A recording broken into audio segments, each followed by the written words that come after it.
Yeah, so everyone should be here now for you. Okay, good morning, everyone. I don't know what's happened to my screen, actually. I can't see you. I can only see a big get ahead, new year, new me, which is good because I'm really excited about this. Thank you for all attending. We've got experts here today from Canterbury Christ Church University. So this is actually delivered by Canterbury Christ Church University in partnership with GradForce, who we'll be hearing from. We also have the SportsLab here. We've got Dan Stretch, who is the SportsLab Manager. We've got Christian Smith, who is the nutritionalist, which is rather hard for me to get out this time in the morning, and Jessica Brady, who's a psychologist. So this is going to be a really, we're going to try and keep it really interactive and engaging for you to try and get the most out of it. So I think now, if we've got a slide on, that's it. So yes, I am Kelly Chorner. I work, of course, for the Canterbury Chamber of Commerce. If any of you want to talk about the chamber, or find out how we can support you here at the chamber, then please do get in contact with me. Okay. So yes, please do try and keep your camera on if possible. It's really good for me. I get to see your faces, which helps me kind of represent your businesses. So if anyone asks me, do I know a certain person? Of course, I can remember your faces. I'm not so good with names. Please keep your microphones on mute and use the chat function as much as possible to ask Q&As if you want to. We will try and give you an opportunity to speak if you do have a question. But yes, we need to keep your microphones on mute, please. Yeah, and use the chat function. This will be recorded as well. So please do, if you don't want to be recorded, then please do let us know. Ah, there you all are. That's better. I can see your faces now. Right. So I am going to hand over now to Katie from GradForce, who is just going to tell us a bit about what GradForce is. And over to you, Katie. Thank you, Kelly. Morning, everyone. Thanks so much for coming along today. It's really good to see so many of you here. I won't take up too much of the session this morning, but I just wanted to give a very brief introduction to GradForce and how we are hoping to work with businesses in the local area. So GradForce is part of Canterbury Christ Church University, but it's a project that's funded by the Office for Students. And our overall aim is to try to help local graduates to progress into graduate employment in the local SME sector and to increase the number of graduate jobs in Kent and Medway overall. And we do have a particular focus on improving outcomes for graduates from underrepresented groups. And then as part of what we do, we offer a bespoke recruitment service to local SMEs to essentially matchmake our talented graduates with your business, working closely with you to understand the skills that you require for your roles and pairing you with graduates who we feel have the potential to fill them. Essentially, this can save you considerable time, cost and effort on your recruitment process. We also want to be here as sort of a support for local businesses, and our Get Ahead webinar series is something we are offering to you to provide you with some engaging and enlightening sessions, some of which do focus on delving into some of the challenges faced by a lot of the groups of students that we work with, but also some to give you the opportunity to engage with the wider university and the wealth of expertise we have throughout the organisation, such as today's session, which is with our SportsLab colleagues. So if anyone here would like to know a bit more about GradForce, or if you have any upcoming recruitment needs, please do get in touch with us. I will pop some contact details into the chat. Also, please do connect with us on LinkedIn and you can get updates on what we're up to. That's really all from me. I will pass back over to Kelly to begin the session, which I'm sure you're all really going to enjoy today. Thank you, Katie. Yeah, so GradForce, it's absolutely fantastic. So yes, just going on what Katie said, if any of you businesses do have vacancies or positions coming up, then please do get in contact with GradForce because there's really good candidates sitting there waiting to join your businesses. So yes, over to Dan. Hello, can you hear me? Hello. Someone gives me a nod, that's great. Hopefully you've got a slide on the screen. I'm not a big fan of too many slides, so there won't be many from me before I hand over to the people who actually know what they're talking about a little bit more. Welcome, everyone. Thanks for joining us. I suppose welcome to your living rooms for most of you as well. My name's Dan Stretch, good sports science name, I'm sure you'll agree. I am a senior lecturer in exercise physiology at Canterbury Christ Church University, and I also have the pleasure of managing SportsLab. SportsLab is our sports science consultancy unit at Canterbury Christ Church University. We do a whole host of different things. Just to give you a brief sort of overview, we support lots of different athletes and teams and individuals to try and be the best they can be, whether that's within sport or maybe getting fit, for example. And we also work with lots and lots of young children and young adults to kind of highlight what it's like to study in higher education and to help them with whatever they are studying at their school or at their college. We also conduct performance research, and we run lots of workshops and bits and pieces like this. Just to move on to my second of 3 slides, just from my point of view, I know how precious everyone's time is. So I really just want to make sure you know exactly what the purpose is of today from our point of view. And that's really for us to give a chance for our experts to talk to you about their fields and the areas they work in, and look at how we can use their knowledge and their skills within the world of sport and translate that to the world of business as well. So we're going to look at sort of thriving in the workplace through coaching, through nutrition, and through sports psychology to kind of enhance the workforce's performance or boost productivity. So we'll probably give a lot of sporting examples and then hopefully relate that to business, and then be here to answer your questions as well. We want this to be as useful as possible, no matter who you are in the business, whether it's maybe that you drive the business forwards or whether you are part of the workforce. So some of the messages might be about what you can do as an individual for yourself to possibly help your productivity or the way in which you work with others, or could maybe be things which you could implement within your business to help the business be as productive as it could be, or at least that's the plan. I know it sounds a little bit corny, but from our point of view, I feel a bit guilty as well, because I think I'm going to nick a line from one of the guys that they told me before. But whether it's within the world of sport or within business, everyone's a performer. So you hopefully can take on a number of the different things that we are going to be talking about today as well. We really want this to be informal. I thought the best way for us sort of showcasing all of the different things we do within the world of sports science was to bring in a number of different experts. So we've got 3 different experts with us today from very different fields within sport and exercise science.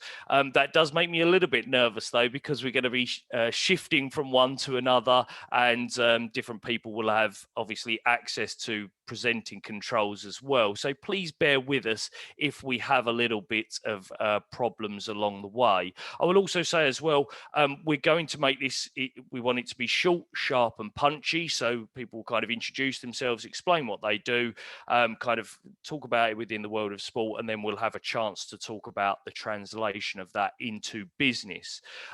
Really though, you can drive this session. We'd love to hear your questions. We might not be able to answer them all, but we'd really love to hear your questions about how we might be able to help you, or your various thoughts in the subjects we're going to be talking about today. So please do use the chat panel. I'm going to keep an eye on that so that our presenters today don't have to worry about what's going on in the chat panel. And so they might kind of come to me, or I might cut in if a very poignant question has come up at a certain point. Otherwise, we will have a chance to do a Q&A after each session. As I said, we do want it to be interactive. We're going to use something hopefully called Mentimeter today as well. I'm not sure if you've used that before, so you might need your mobile phones as well with you. And as I said, there'll be a chance to ask questions, or maybe want you to comment at various times. So hopefully you'll feel like doing that. Just in terms of the structure, be the last bit from me in just a second, and then I'm going to move over to Katie Dray, Dr. Katie Dray, who's going to talk about sport coaching science in the first instance. Then there'll be a chance to ask some questions to her at the end. Then we're going to move through to Christian Smith, who's our nutritionalist, and then lastly to Jess Brady, who's our sports psychologist. So there's 3 very sort of different areas, and hopefully you're going to find them all useful, but the way in which we've set this up, there should be lots of different parts that will be that could be interesting to you and your business. I do not expect this to last anywhere near 12:30, although we will be here to answer your questions for as long as you want us to. And at the end, we'll do a bit of a free-for-all, so if anyone wants to stick around and talk to us about anything, and we'll very briefly talk about the various services that SportsLab can offer you and your business moving forward, should you be interested as well. So I'm just going to first of all start by introducing Katie Dray. She's a senior lecturer at university, and she's director of our sport coaching science program. She's also a researcher within sport coaching science and a coach educator. She's often used to use a consultant to help organizations deliver their coach education programs. She's an active netball coach and a very good player as well. She supports the County Academy netball program and works with a number of local youth clubs as well. She's a wonderful human being and very overworked and underpaid. She said I could say that if I wanted to or not. When she wrote this to me. But her section is called Setting Great Goals and Providing Impactful Feedback, and we'll focus on the benefits of bringing your inner sport coach to your business and how this can hopefully help to improve productivity and a focused workforce. And breathe. Okay, so Katie, handing it over to you. And as I said, if anyone's got any questions throughout, please put them in the chat panel and I'll pose them to Katie, or we'll have a Q&A at the end of her approximate, I'd say 20 minutes-ish presentation. Thank you, Katie, over to you. Thanks, Dan. Thanks for also calling my bluff on that last comment that I sent you. I'm trying to share my screen, folks, but it's not allowing me. I don't think I have presenter rights at the moment. Is someone able to rectify that for me? There you go. That should have changed it for you. Okay, perfect. Thank you very much. Okay, hopefully everyone can see the screen that they're supposed to be seeing. If someone can give me a little wave or a thumbs up to say, yes, okay, perfect, thank you very much. All right, lovely. Well, thanks very much for having me on here today.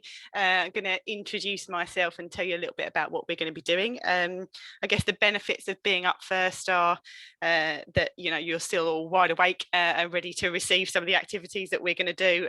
Also, I get to pick up all the technical glitches as the first presenter. So hopefully you won't have too many of those.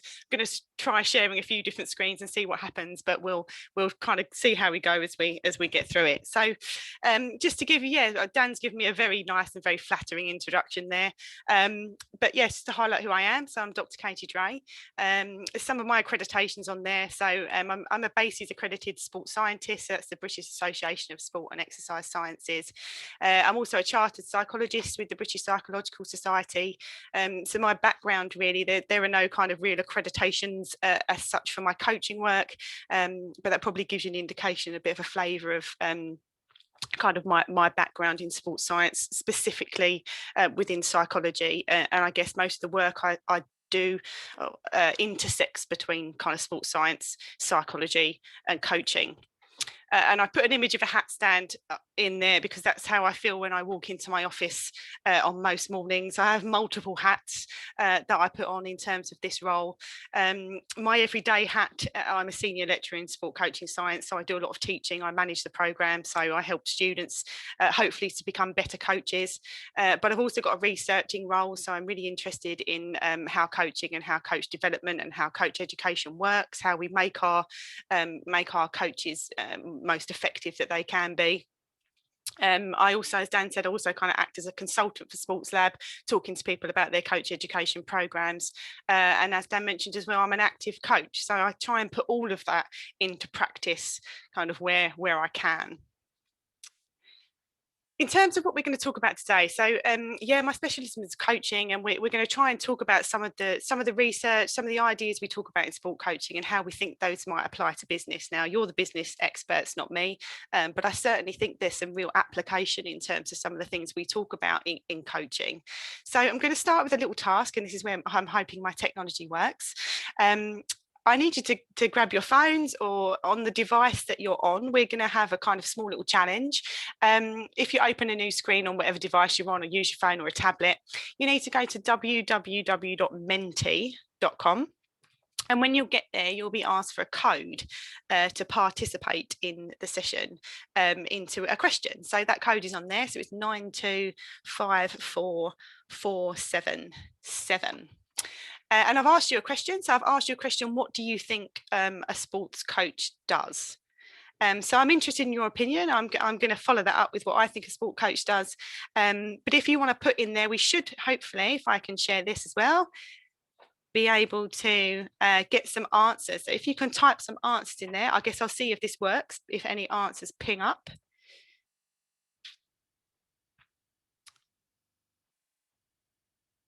Oh, I can see. Okay, it works. Okay, great. Yeah, people are on fire this morning. Excellent. Great. I'll give you a little bit more time just to put some things in there. You can put more than one thing in there. And as I see them flurry in, I'll kind of pick up a bit of a conversation around some of those things.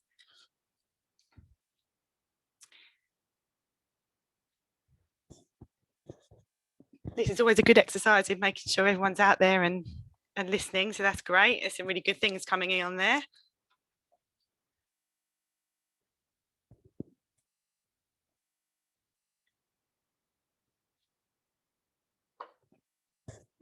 I've also learned after doing this a few times that I give people a chance to respond before I try reading the words, because they rotate and move around whilst you're trying to read them, which is not particularly helpful.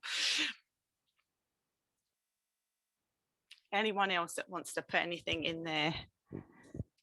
Okay, we might have some stability for a few seconds, so I'll work with that. There's some really nice words in there: encourage, inspire, develop, guide. Certainly some words that I would kind of lean on in terms of my coaching practice.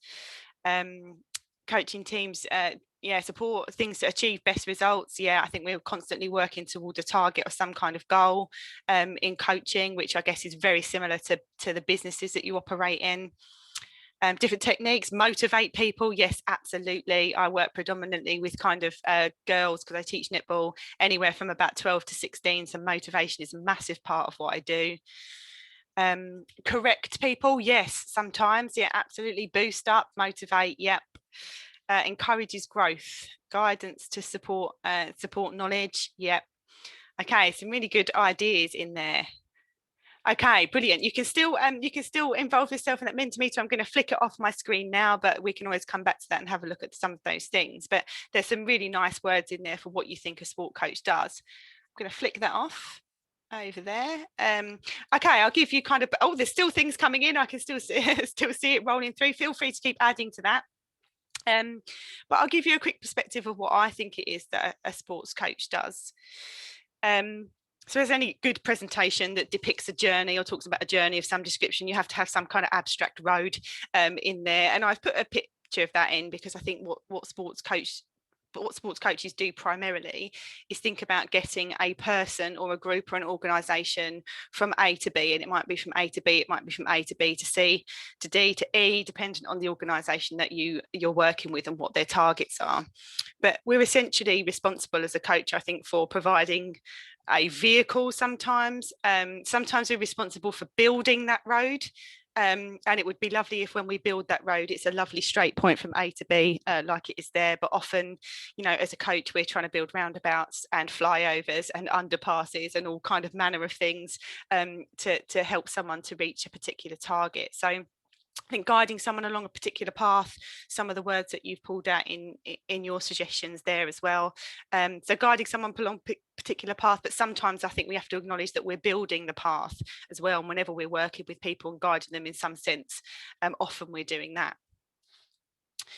There's another image there that I think is really relevant for what I think a sports coach does. Coaching for me is all about building relationships with people, and I think that's going to be quite a key flavour of the things that I'm going to talk about today. So I don't think coaching is effective unless you have a personal element to it. You're always working with people, no matter what goal or target you're setting, and understanding the people in front of you is a real drive behind a lot of what sports coaching is about at the moment. And I believe essentially to be successful, we need to understand the people that it is that we're working with, which I'm sure is the same for business environments as well. It's all about balancing those things. So I've got my image of the road, and I've got my kind of relationships and connections there as well. And often we're trying to balance those things, particularly if we're working in kind of fairly structured, performing organizations. We're trying to balance the target and the people all of the time. Sometimes those things are in slight conflict, and as a coach, it's up to you to work through those conflicts.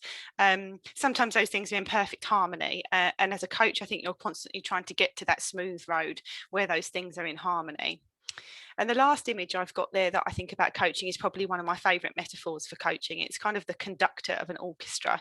So it'd be nice to think that when we're doing coaching, we're balancing the road and we're balancing the people, but realistically for a coach there are far more variables than that, and as the conductor of an orchestra, you're very much in charge of when different variables play, how loudly they play, but ultimately you have to keep everyone in the same time. And I think for me that really represents what we do as coaches, is about keeping everybody in an organisation, whether you're working with one athlete who's your client, or whether you're working with a whole organisation and a whole team of sports scientists. Keeping everyone on the same page and in time towards the same goal is a lot about what we do as a sport coach. I'm sure the same can be applied to business.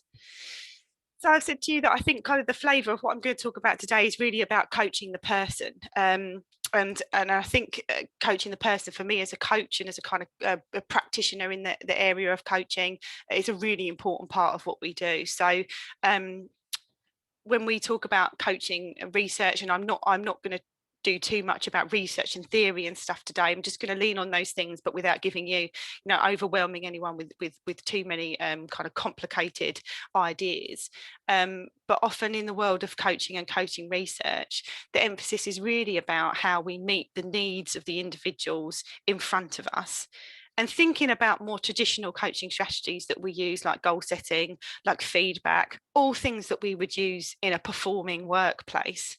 But how we tailor those and how we structure those processes to help meet the needs of the individuals in front of us. And that's really some kind of tips, if you like, some area that I'm going to concentrate on, that I'm sharing in terms of practice that maybe you want to consider and take forward into your own businesses. And that might be as a manager of other people, that might be as an employee, dealing face to face with clients.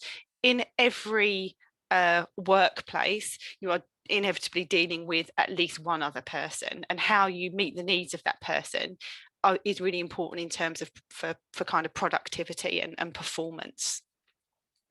So in terms of what those needs are, so research and theory tells us, one particular theory tells us that there are three kind of main needs that people have to kind of feel comfortable and to thrive in their environment. And the first of those is competence. So competence I've defined as really just the need to deal with your environment effectively, the need to be able to do the task that you've got out in front of you. The second of those is autonomy. So the need to have some kind of control over your environment. So control varies in sport as it does in business. So who you want to have the control at any one time, that often there are decisions that need to be made, but giving people a sense of autonomy and a sense of control is something that makes them feel a lot more comfortable and makes them feel a lot more better in terms of thriving in the tasks that they're doing.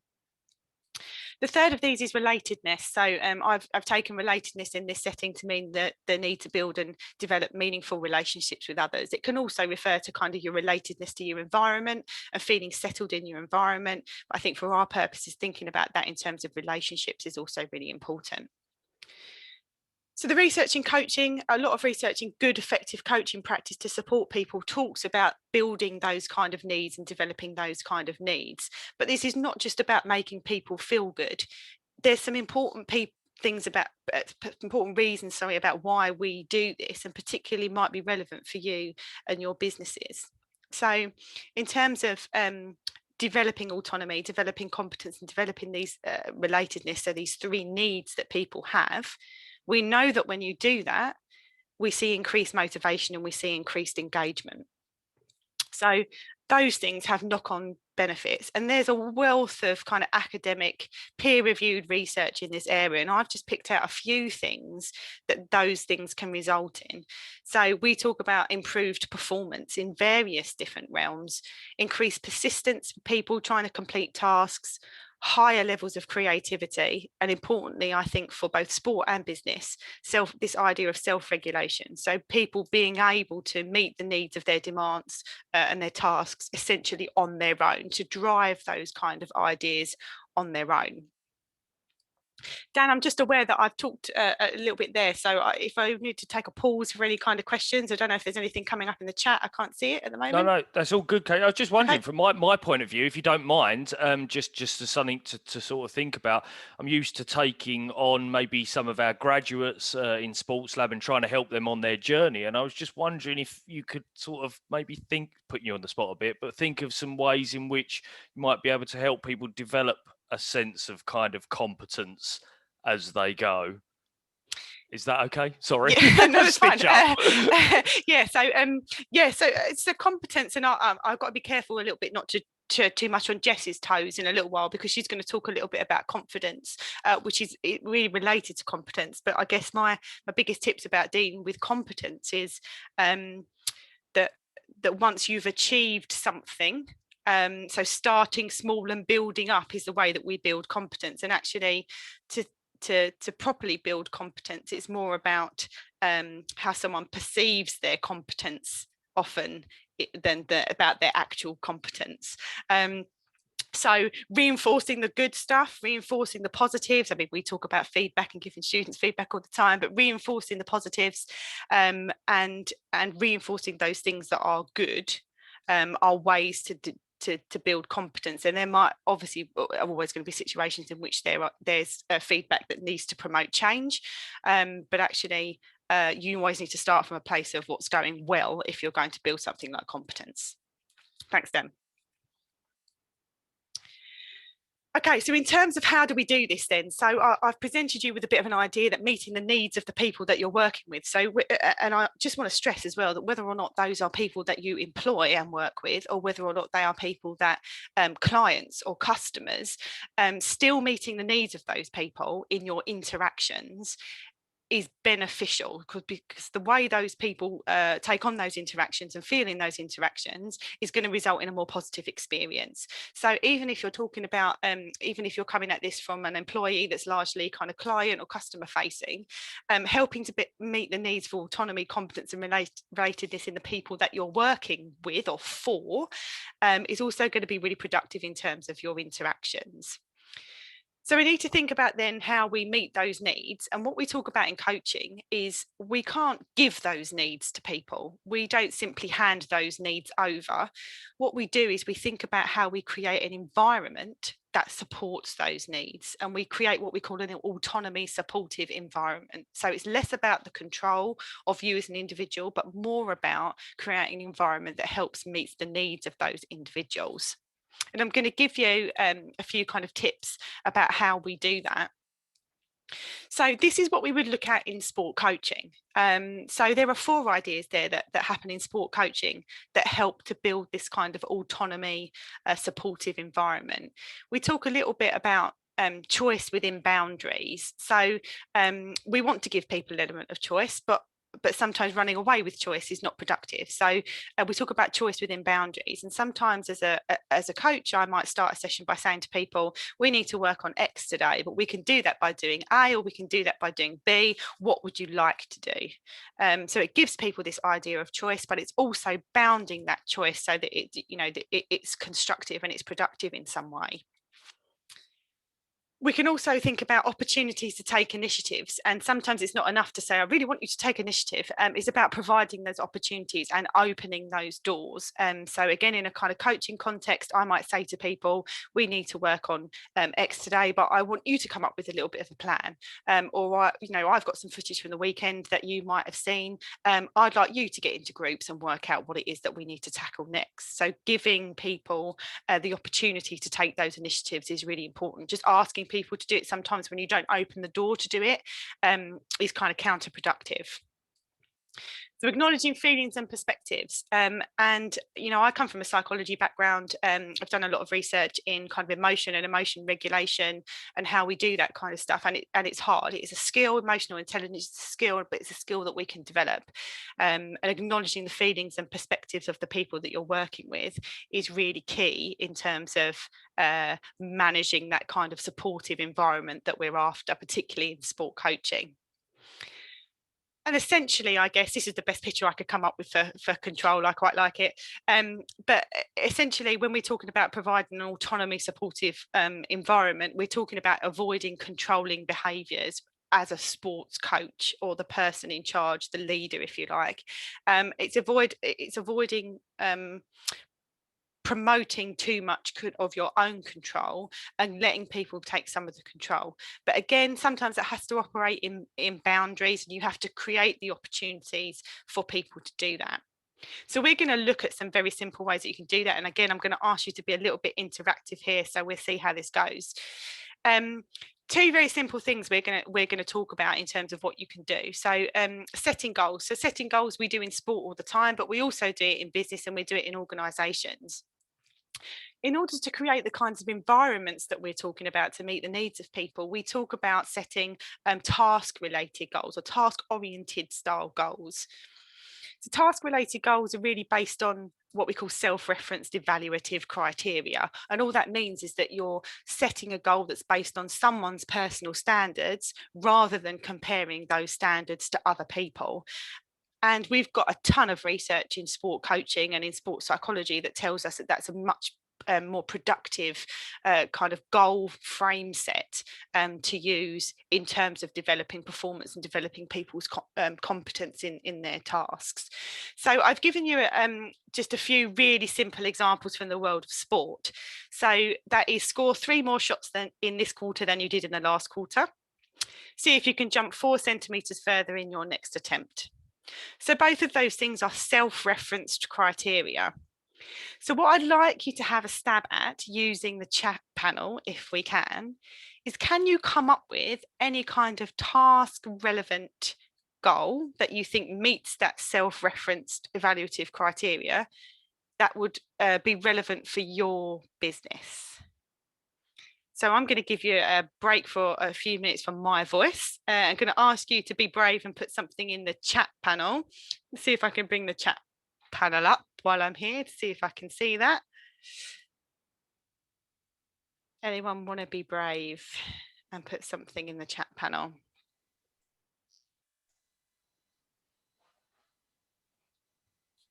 Katie, I believe people can also come on mic if anyone was also feeling brave enough to give an answer as well.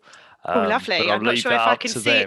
Not sure if I can see and let them in, but if someone wants to manage that, I'm happy for people to jump in vocally.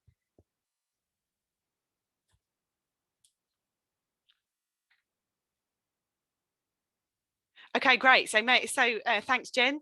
5 more phone calls this week. Yes. Okay. So I think the emphasis there. Oh, great. Okay. So we've got some really good ones coming through.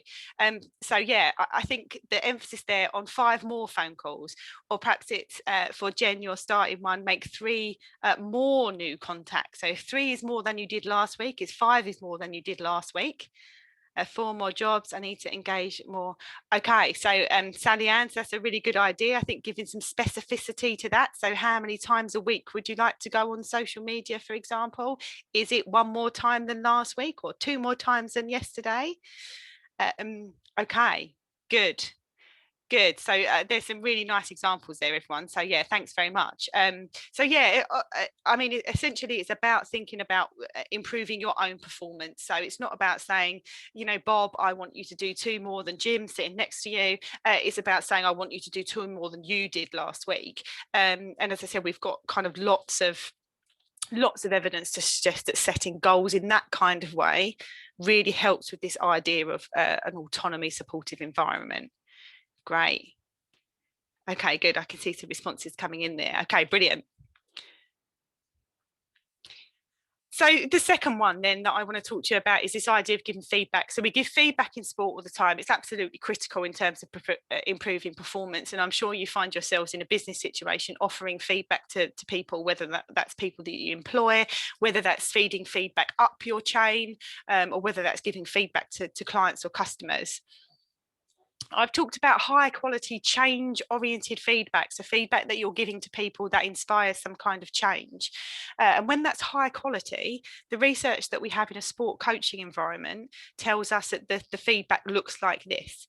It's empathic, so it gives a sense of that you understand where the person is coming from. There's a choice of solutions. It's based on clear attainable objectives, which I guess links to some of the goals that you've just been sharing.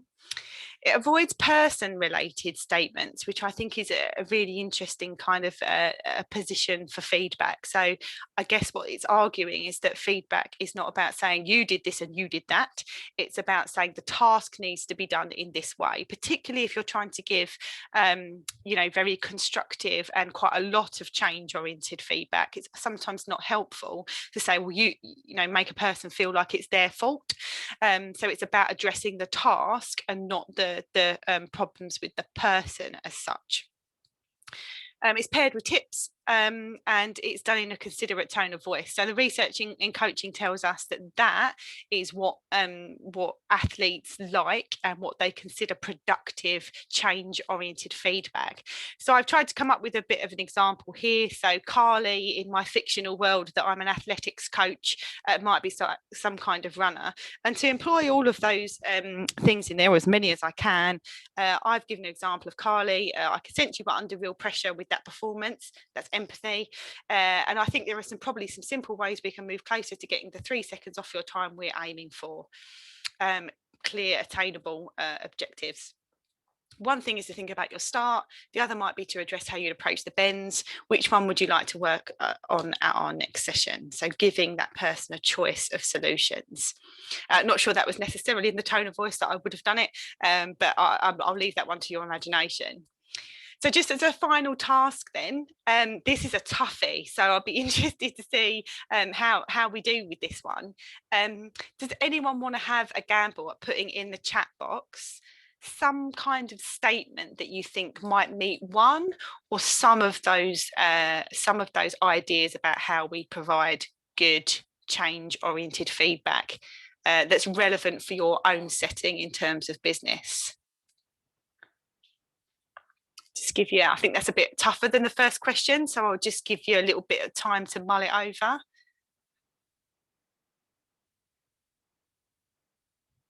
We find with all our online teaching at the moment, you become a bit of an expert in the fill. I'm going to say rather than type. Yeah, sure. I type too quick and I end up making spelling mistakes. Okay. No, I just think that you know, that's a really good philosophy to work to, and I think it really works in the workplace. And I think avoiding person-related statements in the workplace is essential because, you know, you're task orientated, so it's, you know, where do we aim to get to, like your statement. So in terms of, you know, sort of our team, that's really how we work. And in terms of, you know, we know what our project plan is, we know what our weekly tasks is, so it's coming up with the choice of solutions to how we're going to meet those tasks this week, what our barriers are, and having that exactly like you said, considerate tone of voice and depersonalize it, because this is a project. It's the same as, you know, when I played netball, which I had to give up only a few years ago because of a dodgy knee. But it's the same thing, you know, and I agree with you. So in terms of, you know, our project, every week we go through our tasks for that week, and what do we want to achieve this week, what are the risks or the barriers that are avoiding us from doing that, and how can we find the solutions, and depersonalize it, because it's a work orientated task. And you know, I'm a social worker by training, and task centered practice is the way we work as well, and that's and also, you know, in a one-to-one basis, if you're working with a client in social work, it's where do we aim to get to at the end?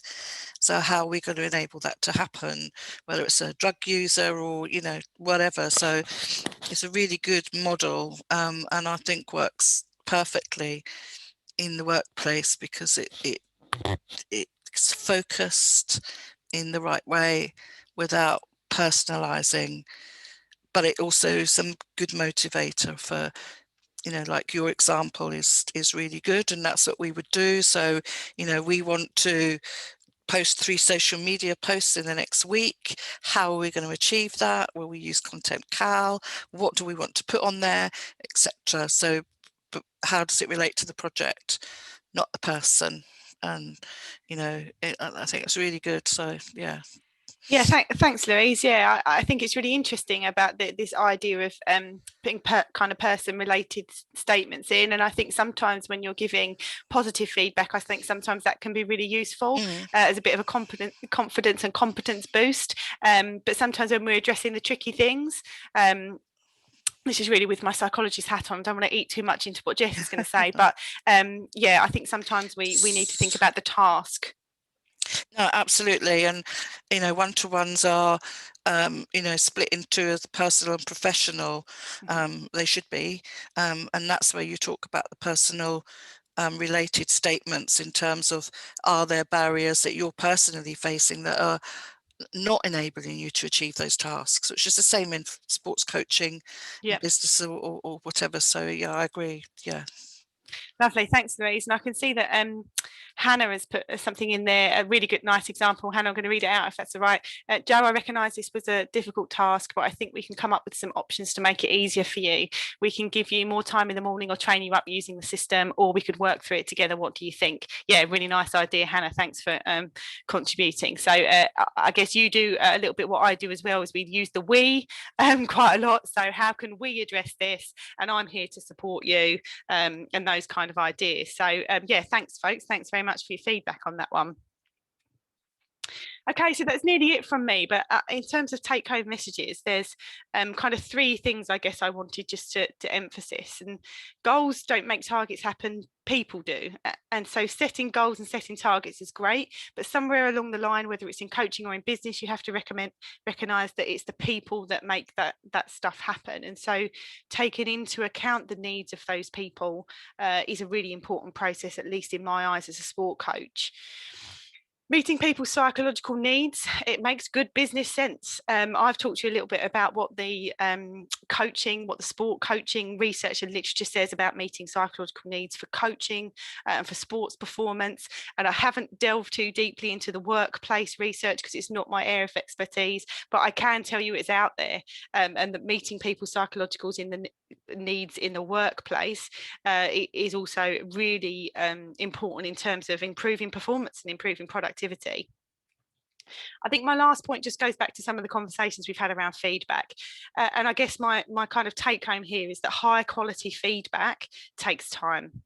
And I would say always avoid going into an important feedback situation that you are not in some way prepared for.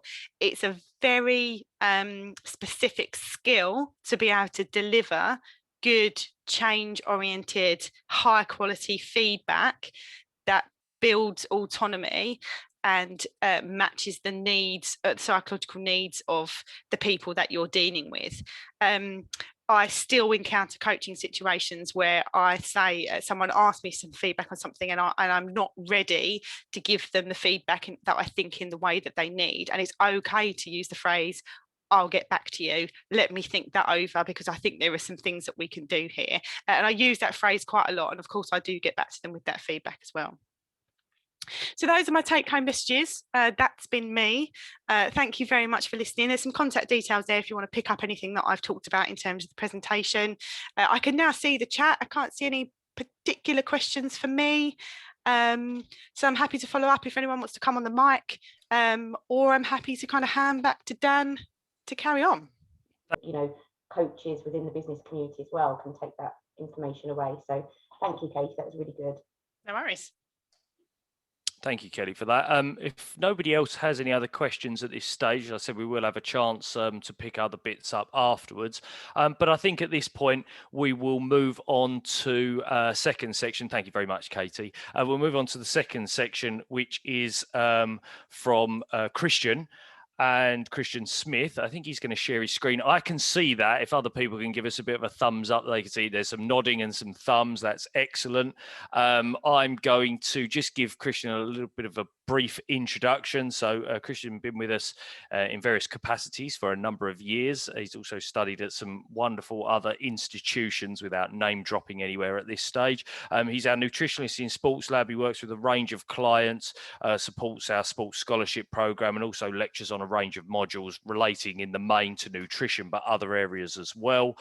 He's my best numbers guy that I've met in a very long time as well. So he's the sort of person, if we have athletes or members of the public that want to come in and have things like body composition assessments done or VO2 max testing, so find out about their fitness levels and find some training. So for example, we get a lot of people who may be embarking upon crazy things like doing a marathon at some point, or just want to know about their body composition and how that might they want to monitor that over time. Christian's one of the people that you'd go and see for those kind of tests as well. And so he's incredibly excited about us moving into our new £65 million building soon, where we've got even more equipment and lab space to use. I might mention that a little bit later, as I'm rather excited as well. He's going to be talking about fueling a high performance workforce and unlocking the power of food for health and well-being. I don't want to step on his toes with what he's about to say, but obviously some of Christian's messages might be about for you as the individual, or they might be about a bit more for you as within your business setting and context. He's going to rattle through a few slides. And as always, if anyone has a question and wants to cut in, great, or use the chat panel, and I'm keeping my eyes on that as well. So without further ado, Christian, over to you. Thanks very much, Dan. Yeah, that was an excellent introduction. Set the scene a little bit of where I've come from and how I've ended up in this career I found myself in now. So the title of the talk is Powering a High Performance Workforce. Now, as has already been mentioned, somebody coined the phrase when we were talking about this webinar last week that everyone is a performer. Now, I see that both in the sense of in coaching, let's say, like Katie was talking about, getting the best performance out of everyone, but nutrition is also such a key and easily modifiable way to get the best performance out of yourself. Now, we perform in the boardroom, we perform in sales, we perform in meetings, as well as performing on the football pitch or the running track. So a key theme of what I'm talking about is trying to take very similar messages to I would hand over to athletes and relate them to you guys. Just making sure I can change my slide. Okay, so in my capacity as a nutritionist, I work with a number of different organizations. As Dan said, I work for SportsLab, working with private clients, internal clients, and I also work with athletes of varying different abilities for different national governing bodies to support them along their path of feeling out what the best type of nutrition is for them, because nutrition is incredibly personal. I think something that shapes my practice is trying to be as non-dictatorial as possible. I feel that too many places are trying to tell you exactly what you should be eating, tell you exactly what diet you should be following. But unfortunately, that type of approach isn't shown to lead to adherence. So I would much rather you take what you're currently doing, manipulate it very slightly over time, and let those big changes add up. So I always like to call on the quote, which is by an American author, that success is the sum of small efforts repeated day in, day out. Now, that very much applies to nutrition, as it might apply to business. As Katie was saying, the small changes you make, small achievable changes, add up over time, have a massive impact. So just by introducing one nutritional change to your diet, a couple of months down the line, you might feel that you're having a wealth of benefit from that. So the power of nutrition. Someone said to me that nutrition is important because it's something we all do. We all eat. And as I started off the talk by saying, for that reason, it's such an easily modifiable way to improve our energy levels, to make us feel like being more active, to help us stay healthy, both acutely in the present and in a prolonged way for the whole life course. By trying to improve your nutrition, you can promote a long, healthy life, to think about it in a much longer way. You can maintain your body better, whether that be your organs, joints, just in a holistic way. It helps your entire body get the energy you need and the nutrients you need, and also, fairly crucially at times like we're in at the moment, support your immune system. Now, I'm not saying anything in particular is going to give you a cast iron immune system, but just by having a balanced, well-chosen diet, it gives your immune system the best chance of fighting off anything you might have. So I always begin my talks to athletes with this slide, but it's relevant to pretty much everyone. So in a year, you have just under 2,000 opportunities to nourish your body on the basis that everyone eats 3 meals a day with 2 snacks in between. When you think about it on that kind of scale, having the odd relaxed meal, maybe a couple of cheat meals at the weekend, even though I don't particularly like the phrase, as long as your consistency overall is there with a well-chosen diet, it's really not going to impact your overall nutrition too much. So one of the first points I would say is never feel guilty about having a more relaxed meal or a more relaxed weekend at the end of a hard week of sales or negotiations, something like that. It's exactly the same as a couple of relaxed meals for an athlete at a weekend is going to help them psychologically, let's say. So don't be overly restrictive. I worked out something like if you have 4 relaxed meals over the course of a week, it only equates to about 10% of your overall nutrition for the entire year. So I work with a lot of young athletes, and I often start by talking about consistency. And of course, on the sports field, consistent nutrition should mean consistent performance. But I feel like that's also very relatable to a business scenario.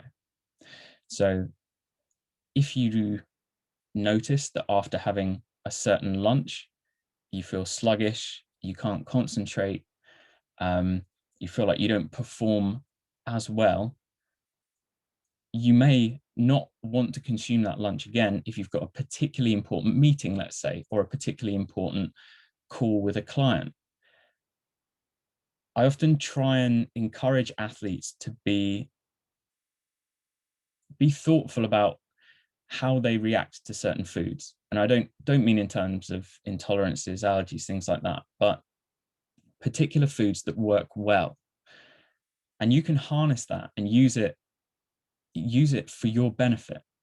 So if you know that you always feel motivated, always feel energized after having sushi for lunch. If you know that you've got an important negotiation with a client, have sushi for lunch, because whether that be physically or psychologically, that's going to put you in a good place to perform well.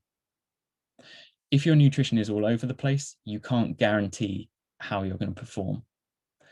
And I feel like that directly relates to sport and business.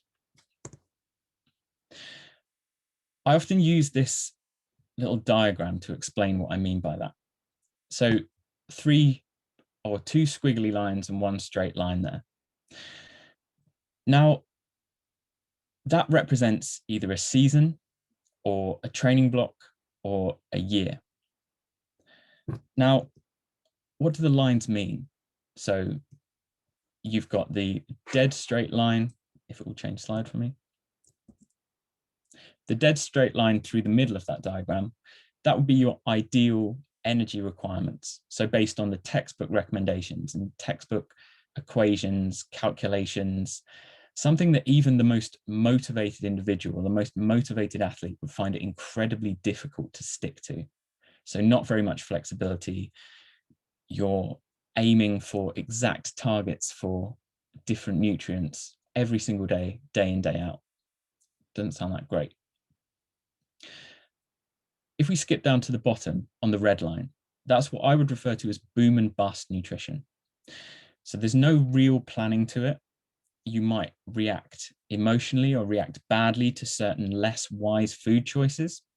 So if you're working in an office environment in normal times, someone brings cake into the office, you have a couple of pieces of cake, and then you might skip dinner because you've had the cake and you feel guilty. I want to move away from that type of reactive nutrition, whether I'm working with free living business people, non-active individuals, or athletes that are training 20 hours a week. I would much prefer them to take this strategy of the light blue line, so which is having a nutrition strategy, which I will help you contextualize a bit in the next few slides. But you can see that a bit like a nutritional compass, let's say, if you want to engage in that type of metaphor. So you allow room for some flexibility in your diet, of course. Everyone needs that, whether that be splashing out on someone's birthday, having a pizza on a Friday, when we're back able to socialize, going out for a meal with friends, going to a party. But you know roughly what your everyday robust nutrition strategy looks like to maintain that balance. So you're allowed to have those periods of relaxed nutrition, of course you are, but then you know where to go from that afterwards. So you can click back into your regular nutrition structure, knowing that you're maintaining your health rather than being all over the place and being a bit haphazard. It may take a little bit of planning, but it's worthwhile, and it will pay back 10 to 100-fold just knowing a rough structure of what you're eating on a day-to-day basis. Christian, can I just cut in there? I've just had someone directly sent me a question, which at the stage you're talking about now, it might be quite relevant. They were saying, any tips for a meal? I won't say who this is because they direct messaged me, so maybe they don't want to go on the big group, but saying, any tips for a meal if you really want to feel on the ball before a big meet? So I'm not sure if they're saying what the meal's like or even very specific things, but any suggestions on that before we just move on? Yeah, I would, to answer that straight away, you need to keep it balanced, which you'll find is a theme of what I'm going to talk about in the next few slides.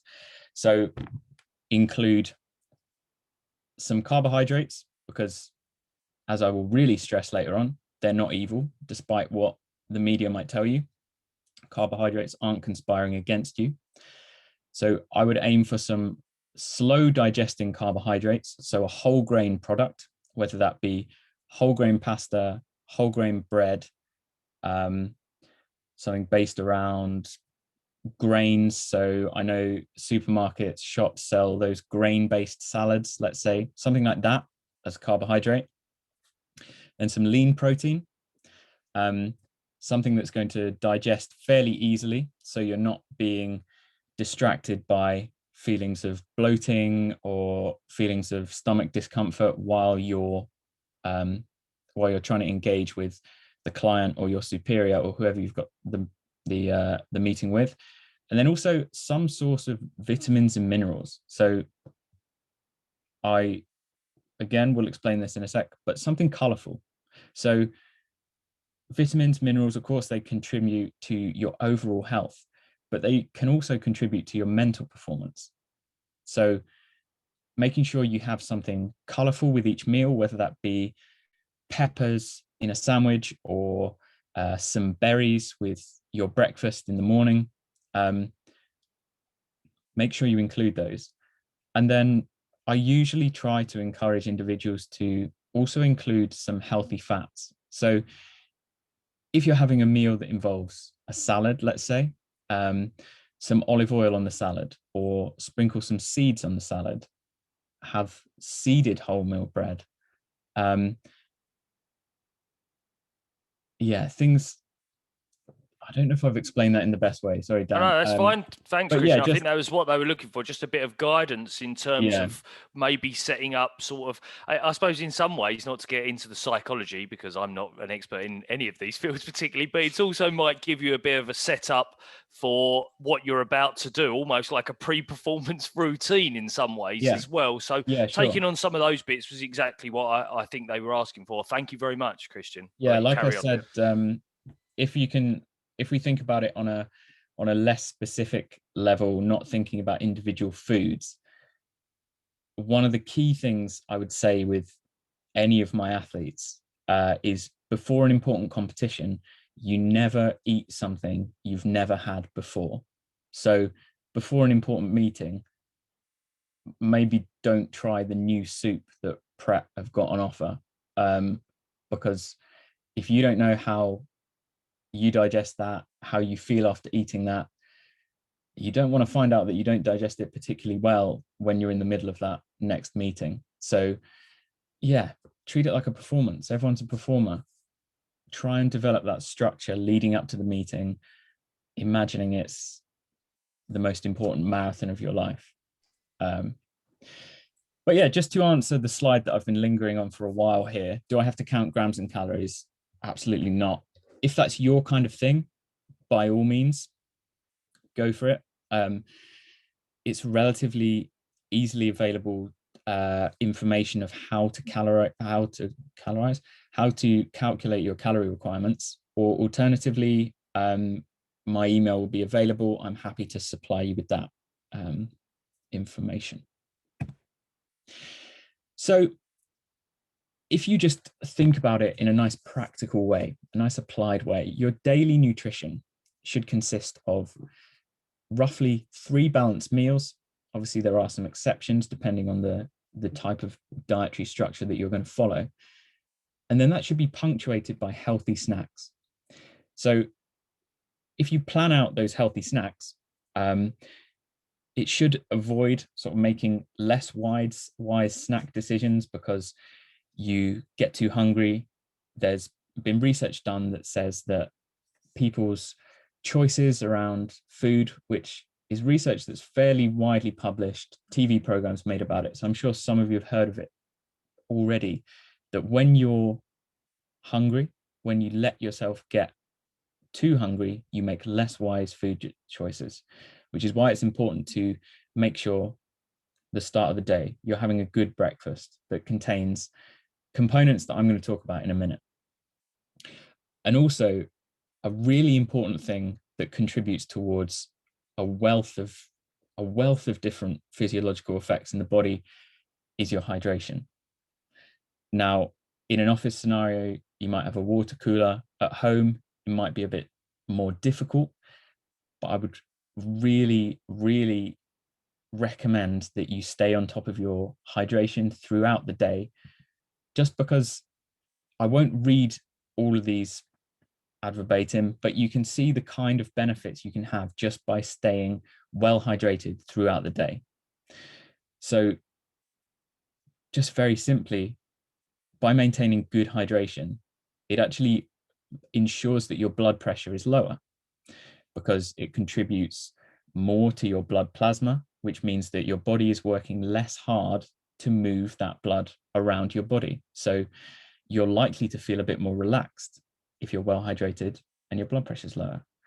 It means you can digest better, avoid gut issues with digestion. A lot of the time that can be down to not consuming enough fluid around meals, and then transporting nutrients, lubricating joints, maintaining a healthy body temperature, and particularly important for a business scenario, as it is in a sports scenario, maintaining your cognitive function. So allowing you to concentrate, to potentially not feel like the tasks you're doing are as hard. Or if you think about that the other way around, by becoming dehydrated, it can make even basic tasks or thought process seem a lot harder. Reactions and decision making, very important in sport, very important in business. Now, just before I move on to the next slide, just to do a bit of a poll of you guys, if you can pop in the chat how much you think approximately you should be drinking throughout the day. It doesn't have to be in a specific metric. I'll do my best to convert it in my head. So just a rough idea of how much fluid you should be taking in throughout the day.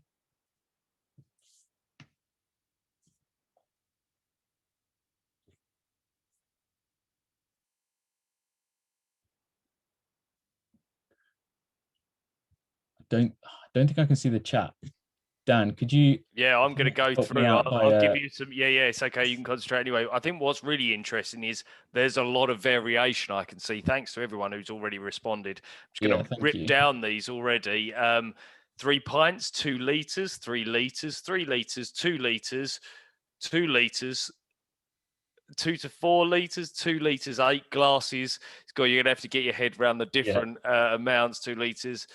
2.5 litres. So there is actually a theme emerging: 2 to 3, 4 pints a day due to daily exercise. So that's where we are. Thanks, everyone. There's a lot of, I think everyone responded there as well.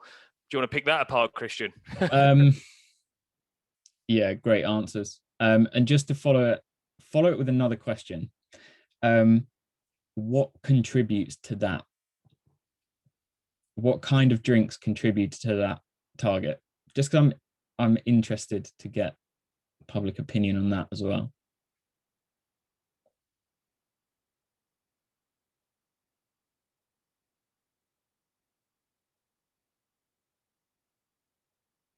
Okay, just picking that up. It's quite interesting. You get a lot of responses again.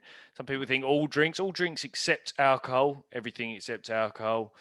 People a bit more specific. So water, black tea, juice. So yeah, everything except alcohol is kind of a theme that's emerging here as well. Some people are saying everything: smoothies, herbal teas, coffee and tea, bits and pieces like that as well. Yeah. You want to enlighten us, Christian? Yeah, great. Sounds like you're really on it with your hydration, which is excellent. It's everything. And on the whole, people should aim for about 2.5 litres. So 2 average sized 750 ml water bottles, a couple of cups of tea, and then a couple of glasses of squash or water would easily hit that requirement. So as long as you're having approximately that or a little bit more throughout the day, you should be doing fine. Of course, there are some things which will challenge that, or which will cause your fluid requirements to increase, like exercise, for example. Particularly at the moment, with a lot of people doing, let's say, bicycle turbo training indoors, or you might be using a treadmill if you've got one, or any gym equipment you might have at home. You lose a lot more fluid indoors just because there's a lack of airflow. Even with a fan, it's far more difficult for the sweat to evaporate, so you don't cool yourself down naturally as much. So if you're doing home workouts, digressing slightly here, it's very important to stay on top of your fluid intake and try and increase that. But yeah, to wrap up on that, it's all drinks. even drinks including milk. Milk is a very good hydrator if you do drink milk. And yeah, it's about 2.5 litres. So you're all pretty much there. And if you do go to that effort of calculating your overall calorie needs for the day, it is approximately equal to your calorie needs in milliliters. So for the majority of people, even with some training involved, that is going to be between 2 litres and, let's say, 4 litres for someone that's doing a lot of training, for someone that would consume between 2,000 and 4,000 calories per day. So I mentioned a few slides ago this concept of a balanced meal. Now, what do I mean by that? I've already touched on it a little bit with the question that Dan was sent, but each meal, obviously the individual quantities of these components are going to vary, but should include a starchy carbohydrate, which you need to maintain good thought processes. Carbohydrate is very important for mental performance as well as hydration is. Protein to keep you full and to maintain your body tissues, and also helps with your immune function as well. And then, as I said before, something colorful. So by making your diet as colorful as possible and trying to include either a portion of fruit or a portion of vegetable at every meal, that can be a really easy and practical way of making sure that you're hitting nutrient targets throughout the day without having to need to supplement potentially. And then I would always recommend including some healthy fats too, as long as they're mainly unsaturated fats, so the ones found in nuts, seeds, cold pressed oils, avocado, things like that, just not sort of trans fats. They are important to include. And no, fat doesn't make you fat. So just to give an example of that, I kind of walked through this with Dan's question. So to give a simple example for breakfast, your starchy carbohydrate would be oats, a really great slow digesting carbohydrate. 2, protein from the milk. Of course, you'll have to work around this a little bit if you are following a plant-based diet, and make sure or try and ensure that you're aggregating for potentially having less protein in a plant-based milk. And also a tip that I often give is if you're using plant milk, try to ensure that it's not the organic variety. Now that may sound a bit counterintuitive, but if it's the organic variety of plant milk, it doesn't include any added vitamins or fortification of anything. So it's essentially just, for oat milk, it would just be oats and water. Something colorful from berries, and then healthy fats, a few almonds. But I feel like I've gone over that quite a lot now. And then portion sizes. To get the best out of yourself and to maintain focus throughout the whole day, maintain your energy levels throughout the whole day, it's important to pay attention to roughly what kind of portion sizes you should be having. Now, this is mainly for main meals. I know some of these measures are difficult to quantify at, let's say, breakfast, or if you're having a sandwich, it might not fit into the carbohydrate amount that I'm saying, but roughly a portion of protein is about the size of your palm. So that applies to meat-based protein sources. It applies to yogurt too, about the size and depth of your palm. Beans, pulses, chickpeas, if you're getting plant-based proteins, similar approach. Carbohydrate is roughly the size of a cupped handful. Now, often when people experience negative effects, let's say if they're working in an office all afternoon, negative effects of carbohydrate is often by simply just overdoing it on carbohydrate a bit at lunchtime. So too much refined carbohydrate, or a too large portion of that, will digest incredibly rapidly and cause that energy spike and then energy slump that some of you may be familiar with if you've had a large plate of pasta for lunch, let's say. roughly a fist-sized portion of vegetables, or if we're talking about breakfast time, an apple. So approximately the size of your fist, and is satisfying that component of the meal.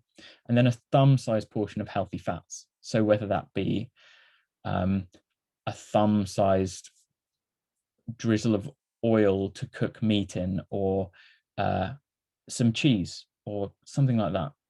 But just paying rough attention to meal portion sizes can be important in promoting sort of digestive comfort, and also maintaining healthy body composition as well. Of course, if you've got different training goals and you're completing training throughout the day, you may have to adjust these slightly.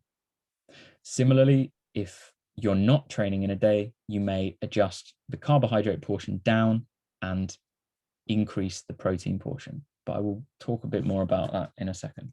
Christian, just before we move on, I'm conscious of time as well, so I don't want to take up too much of your time. But someone just asked very specifically, could you give us an example of what you mean by healthy fats?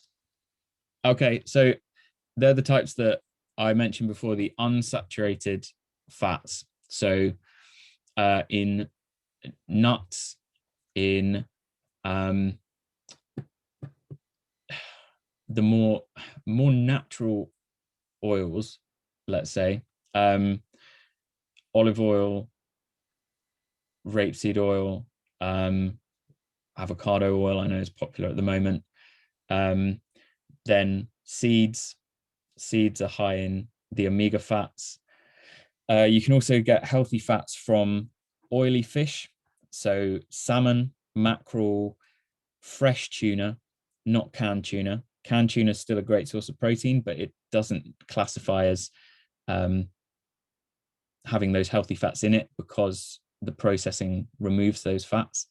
And then even the fats that you find in dairy products aren't too bad, really. Unless you're not having those excessively, it is still completely acceptable to get some of your fat intake throughout the day from cheese, let's say. But I hope that kind of answers the question. Brilliant. Thanks, Christian. We've actually got quite a few little other questions coming in, but what I'll do, because I'm conscious a bit of time, if I just let you rattle for a few more slides, we'll pick up at the Q&A or a big quick Q&A at the end as well. If we don't get a chance to address anyone, I've got a note of questions that people have been putting. So thanks everyone for sticking stuff in the chat. Go on, Christian, I'll let you get back to it. Yeah, that's fine. I don't think I've got many slides left, so we should be able to get onto questions, which is what I like anyway. But yeah, general message, don't be carbophobic. Don't try and follow a diet that includes cutting out an entire food group, because you do need all of them within your diet. It's about managing the quantity. And as I'm going to talk about the 3 T's, so I won't go into this in too much depth because I am conscious of time. But like I said, total on days when you're very active, more carbohydrate. Days when you are less active, smaller carbohydrate portions at meals. So like I said, only one cupped handful as a portion. And then if you know you're going for a run after work, maybe you include 2 at lunchtime, or you have 2 pita breads with your lunch rather than 1. Timing. Carbohydrate timing can have a huge impact on mental performance when you're working, as it can for physical performance when you're exercising. So like I said, by choosing whole grain carbohydrates, they digest much slower. So because they contain more fiber, they will help deliver that prolonged release of energy rather than, like I said, the spike and then the crash, which is why some individuals may think that they're gluten intolerant, let's say, when in fact they're just selecting the wrong type of carbs for the wrong scenario. And then type, which I've just touched on. When you're doing less activity, slower digest, whole grains, brown pasta, brown bread, that kind of thing, it doesn't spike your blood sugar and gives you a slower release of energy you would need for a morning at your desk. Because carbohydrates like I've mentioned already, it's important to be there to maintain your thought processes, short-term memory, cognitive performance, things like that. It's not just for carb loading and marathons. So just to sum up that, the less activity throughout the day, less carbohydrate overall, mainly slow digesting. Now, just by making this small swap, it can have a huge impact on just perception of energy levels, things like that. And then the more activity you're doing, if you're training after work, if you're training before work or at lunchtime, there's more room for carbohydrates and more room for fast digesting carbohydrates like the white grain products, which your body does actually need around exercise, thinking about the sporting side of it. But it doesn't need those fast digesting carbohydrates and also the sugary carbohydrates when you're sitting down trying to focus on work. And just to try and show that graphically to you. So the bigger picture, on an active day, that carbohydrate bar in the bar chart will be larger because you need it to fill yourself up for your training or your walking or your home workout. Whereas on a lower activity day, you still need some carbohydrate, but not as much. And then you would fill the calorie gap that you've lost by reducing the carbohydrates by introducing a bit more protein and a few more healthy fats that we've spoken about. So this is my last slide, I believe. So just to think about some take-home messages and probably some quite individual things that you might be able to build into your own nutrition behavior to try and get the best out of yourself. So aim for consistency, not perfection. Like I said, try and just start by making sure you're including 3 balanced meals with a couple of healthy snacks throughout the day. Try and match nutrition to your day's activity, because that can have a huge impact on overall health, body composition, energy levels, like I've spoken about. Try to consume at least 2 liters of water per day. But by your responses, it sounds like a lot of you already have pretty good hydration behavior anyway. If you do find that you struggle with that, if you're working from home, try and introduce little nudges to try and get yourself to drink more. So if you've got 2 water bottles, leave one upstairs on the landing and leave one on your desk. So if you go upstairs to get something, go upstairs to the bathroom, you see the water bottle and you have a couple of sips. In SportsLab, where we work, we've got the biggest nudge possible to stay on top of your hydration because we have branded water bottles. Now, everyone that works there wants one. They possess probably more than one each, but just by keeping it on your desk, keeping it with you all day, not only is it very on brand, it also reminds you to keep drinking. So I don't know, perhaps that's a business tip, get some branded water bottles. It might increase your workforce's productivity just by wanting to represent the brand with a branded water bottle.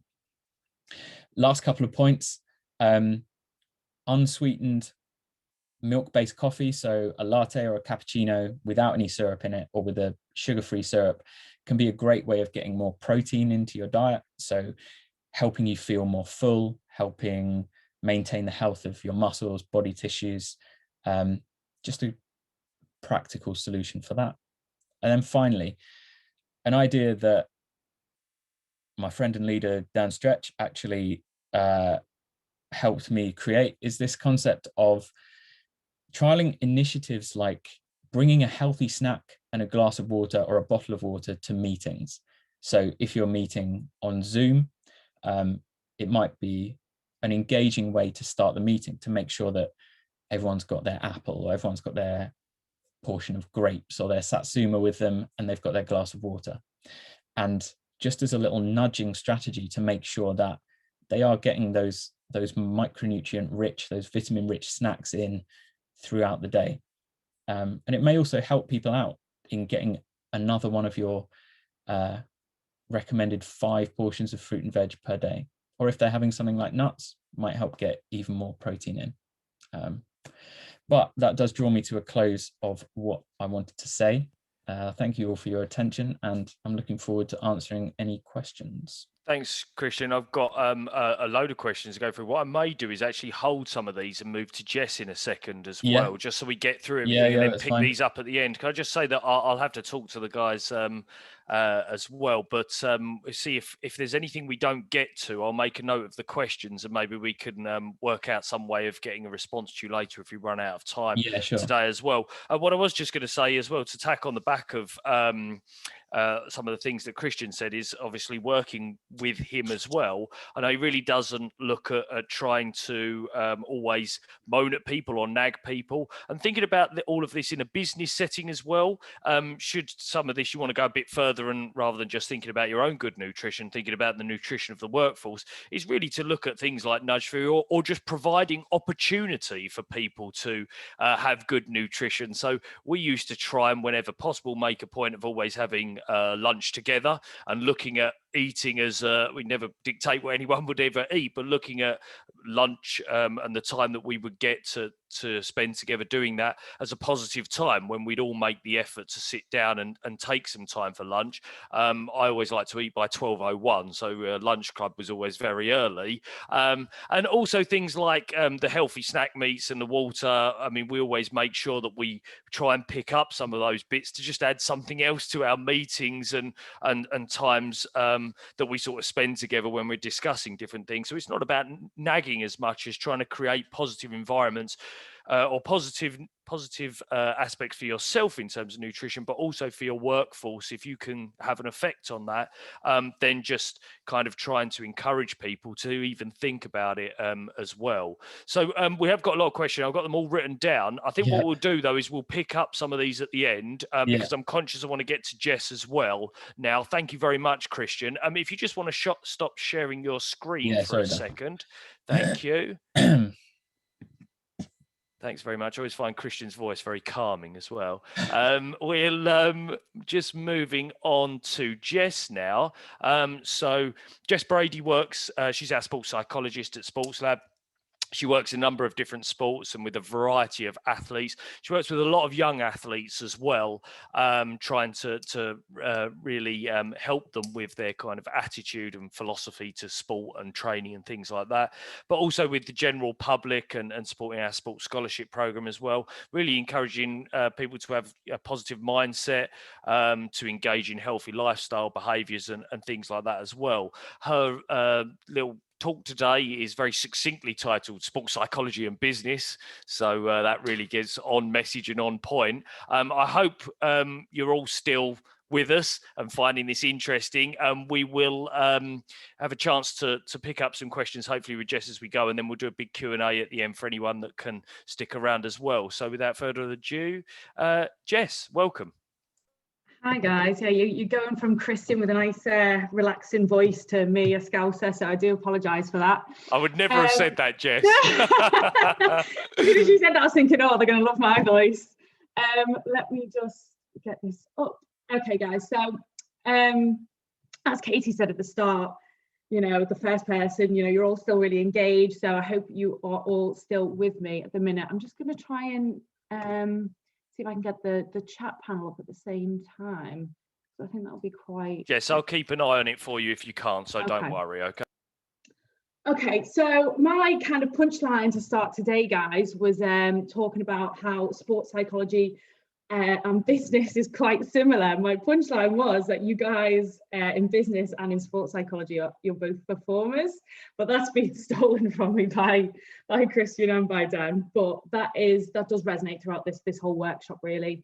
That you guys as employers and employees, you guys are performers in your own right, and this is how we can relate everything that we got, all of us do in sport can relate to you guys, because we work with performers in sport based on their performance and with you guys as well. So my name is Jess Brady. I'm a sports psychologist at SportsLab. I'll tell you a little bit more about myself in a second, but I just want to kind of talk about what we're going to be covering today. So as I said, a little bit about me to begin with. And then we're going to cover two main areas that I deal with within sport, which I think is the most applicable to business, and they are confidence and resilience. So I'm going to talk a little bit about them, what they are in sport, how I can relate them to business, and then the same with resilience as well. And guys, if you've got any questions or anything that you think is relevant or you want to add into the chat box, please do, because we love that. So to begin, a little bit about me. So I'm currently at the end of my stage 2 sport and exercise psychology journey. That's basically to be HCPC registered and chartered across the UK. As I said, I'm not from down here. I'm originally from Liverpool. I've been living down south for about 6-7 years now, and I absolutely love it down here. So what do I do in my roles? I work for Gillingham Football Academy. So I work with the academy players, helping turn them into pros, helping with building their mindsets. I work for 2 athletics clubs, one being Invicta, the other one being Ashford. And as I said before, I also work for SportsLab. I do a lot of work with their sports scholars, helping them with them not just being an athlete, but helping them balance that student athlete lifestyle. Very, very associated again with the resilience and the stress. We get a lot of school visits as well. Well, normally when it's not COVID, we get schools come and visit us, and we go out to visit schools as well. So what is a sports psychologist? So I'm associated with the wellbeing, the behaviour and the performance of individuals and teams in sport. And we work alongside loads of other different characters, nutritionists for one, sports coaches for another one, managers, physios, doctors, things like that. There's a whole broad range of people that we work alongside. So we are very, very associated with being in a team, which again relates to business. That we do a lot about teamwork and team bonding and building up those relationships within teams as well. Okay, so first thing I want you guys to have a little think of, you can put it in the chat box, which I'd love to gauge what you guys are thinking. Why do you guys think confidence is important in business?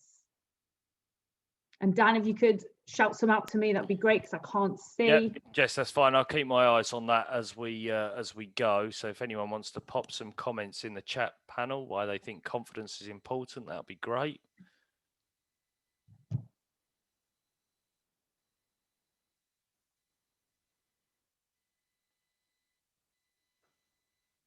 Thank you. I can see them all. Oh, brilliant. Hitting Oh, wait. now. Oh, I can see. I've just had a little notification. Brilliant. I've got it up here. If it wants to pop up. Okay, so we're looking at some people saying it drives performance, to be included, heard with decisions, to make people think, you know, what you're doing business-wise. Yeah, definitely. It builds trust with others. Yeah, it helps with teamwork. Could be a good leader. Yeah. You need to have faith in your own convictions and abilities. Yeah, reassures you of what you're working with, what you could do in the job. If you have confidence in yourself, others will believe in you too. It's about the impression you give out. Confidence breeds trust. Without confidence, there will never be that can-do attitude you need to succeed. So some really nice answers. There you go, Jay. Yeah, that's brilliant. Absolutely brilliant, guys. And I'm glad we're going to cover a couple of them as briefly as possible with the time that we've got. But I'm hearing, trust, teamwork, leadership, all really, really important factors when it comes to business and when it comes to sport as well. So what is confidence? So confidence is defined as a belief a person has in their abilities to execute a specific task in order to gain a certain outcome. The problem with confidence is it's a very fragile psychological state, and there's no magic potion that we can take to become confident. And if there was one thing that I could put in small bottles and give it to my clients, it would be confidence, because we call it the mental modifier, because it pretty much modifies everything that we do, what we think, our motivation, our trust, teamwork, how we lead, our determination, our focus. It mentally modifies so many other different psychological skills that we require in day-to-day life. It's a daily challenge. There's so many things, in work, outside of work, in sport, outside of sport, that affect our confidence, from the really, really small things to the really, really big things. It's affected by so many different things.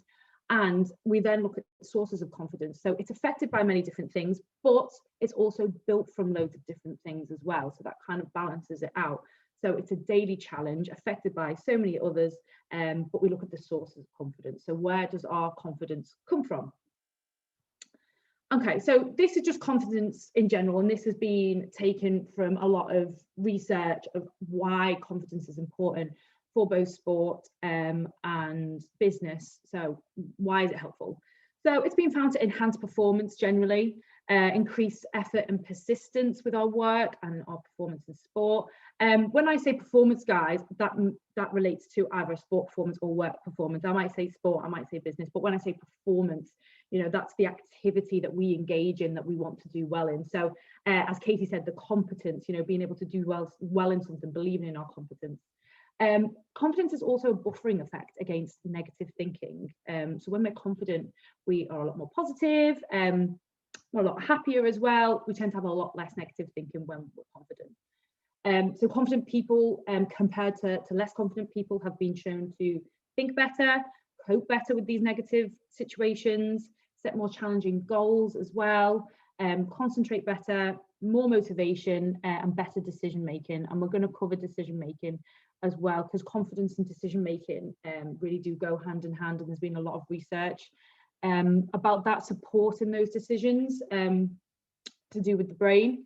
So that kind of sums up, you know, as I said, confidence being a mental modifier with so many different things and areas in our life. Confidence is almost like the foundation of things that we can build upon so many other areas. Okay, so confidence in business. So the benefits that athletes get from working in confidence is very, very similar here. So as I said, you're both performers that require confidence, that competence in order to achieve things, to believe in yourself, to get as much as possible out your day-to-day work. So in relation to business, you know, you might have a role where you speak to a lot of new people, which requires confidence.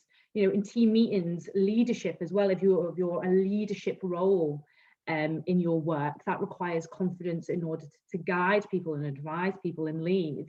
So workplace relationships, it can be improved as well. So as I said, it's a buffering effect on stress and anxiety. And with relationships, the more confident you are, the more positive you are, and it really, really helps with your assertiveness and your communication with other people. The more confident you are, you communicate better. So that can really help as well. So as I said, the decision making, so there's been a lot of research on that. And research has found that the parietal lobe and neuron firing with confident people fires more with decision making. So there's been a lot of research that support the decision making kind of process. So in short, the more confident you are, the more correct decisions you make, the more tougher decisions that you make as well. So in the business world, there's going to be a lot of decisions that you guys are going to have to face, some quite unpleasant perhaps, some quite pleasant, and it's that confidence to ensure that you make that right decision and you believe in that decision as well. So as Katie said, all about you guys setting goals as well, and confidence can really help that because you engage with them more and you believe in yourself a bit more. It's almost asking more of yourself when you're confident with your goals in work, because you genuinely believe that you can achieve more with the confidence that you gain. Okay, so this is kind of relating back to what Katie said. So there's a nice little link here when she spoke about competence. So competence and confidence really do go hand in hand. She was correct there. And the biggest factor of building confidence, and this has been supported by Bandura, who is a very, very famous researcher in psychology, all about self-efficacy and confidence. And he said the biggest factor is our past successful performances.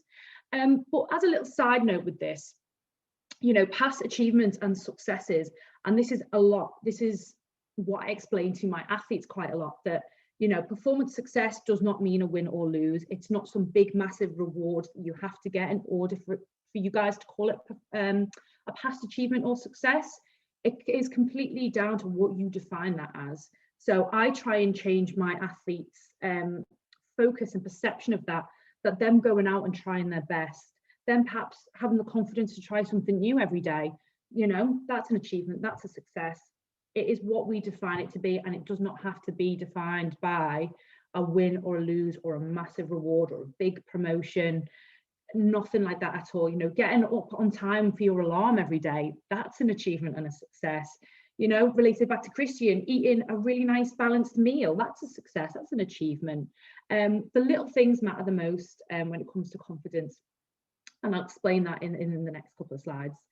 So what I would like you to do, and I'd love for you guys to put these in the chat box as well, to kind of share our successes and achievements, is, you know, this is something you guys can do individually, but consider with time. If you just guys want to put a few examples in the chat, that would be great, about what past achievements you've got or what you guys consider an achievement. And as I said, they don't have to be big, massive things. They could be getting up on time, not snoozing your alarm, eating the right things, you know, turning up to work on time, turning up to work 10 minutes early, things like that. So if you guys can put a couple in there, and Dan, if you could read some out, that would be great. Just starting with mine, Jess, I got all my students' marks back on time this week, which was a very big achievement. I can see somebody else looking at completed couch to 5K. That's wonderful. We brilliant. Do that at Christ Church. You've got a group doing that. A lot of people. 5K is really good. Yeah, 10,000 steps each day. So we bought my mum a Fitbit, and she's obsessed by it now as well. I think she's taking it too far. She's trying to beat it every day. That's fantastic. She's going to set off on a round the world walking at some point, I think. Walking for half an hour every day. Confidence there, I love it. During lockdown and even in the snow yesterday. So it's good, some really good achievements, which are what I like is about these ones I can see coming up already, Jess, is they're not talking about the sort of necessarily the win-lose situation. Good. They are about things which people have felt that they've achieved as well.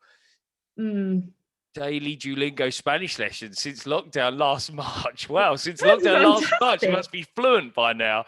Doing Zumba again via Zoom. Excellent. So some really good things there. If anyone has them, Buenos dias, Sally. Very good, yeah. So if anyone has them, keep them coming, because they're very amusing for me anyway.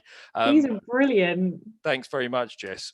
Okay, perfect. No, these are brilliant, guys. And I'll wait a step further from this, is to write them down in a notepad or a journal, or a more creative idea that I know quite a few people do. A few of my athletes do this as well. They get a glass jar or kind of like a bucket kind of shape thing, and they write them down on little pieces of paper, scrunch them up, and then they put them in this jar. And then when they feel like they're losing their confidence, or they feel a bit down or frustrated, which during lockdown is quite natural, given the current circumstances, they'll take one thing out of this jar every day and read this past achievement or success, and it gives them a little confidence boost and a reminder that they can get through the tough times, and you know, they are a confident person because look at this jar filled with things, or this notepad filled with successes and achievements. So that's just a nice little fun creative idea for you guys to use. Again, another step further with this is the use of imagery and visualization. So really getting those senses involved, picturing this past achievement of success.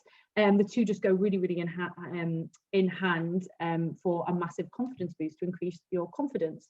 So this is what athletes use before big races, big competitions, tough training sessions, even after bad training sessions or bad performances. They'll use this confidence boost idea to increase their confidence. So you guys in the business world, you could use this before a big team meeting, a big day, after a bad day, maybe after a meeting that didn't go so well, just to give you that natural little confidence boost.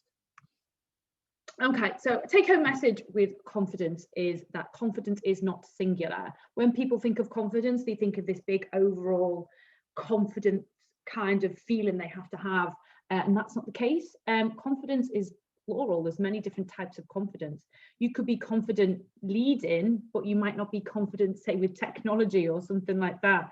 You know, there's many different types of confidence that we can have in our lives. And you know, this is maybe another little task for you guys to figure out what you're confident in and what you're not confident in, and then go from there.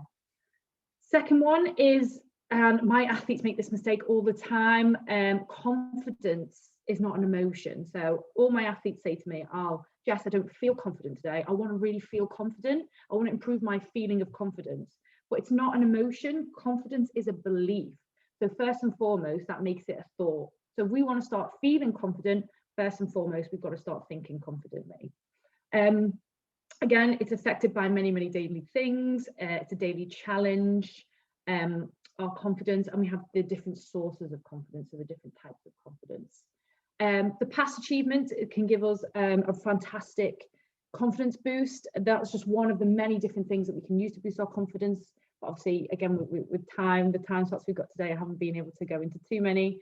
And imagery of these past achievements can really make that vivid in your mind to get that extra confidence boost out of that.